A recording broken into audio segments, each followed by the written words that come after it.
এক ছিল সবুজ পাহাড়ে ঘেরা এক সুন্দর মাঠ। সেখানে অনেক ভেড়া শান্তিতে ঘাস খেত। তাদের মধ্যে ছিল ছোট্ট এক সাদা ভেড়া। নাম তার মিঠু। সে ছিল খুব সরল আর মিষ্টি।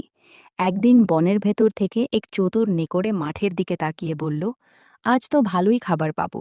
নেকড়ে মিঠুর কাছে এসে মিষ্টি গলায় বলল, ছোট্ট ভেড়া, তুমি কি একটু আমার সাথে বনের ভেতর যাবে?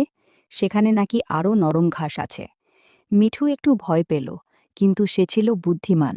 সে বলল, আমি আগে আমার মায়ের কাছে জিজ্ঞেস করে আসি।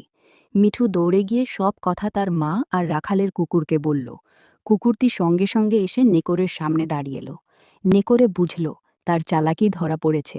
সে লেজ গুটিয়ে জঙ্গলে পালিয়ে গেল। সব ভেড়া মিঠুকে জড়িয়ে ধরল। মা ভেড়া বলল, অচেনা কারো মিষ্টি কথায় কখনো ভরসা করবে না।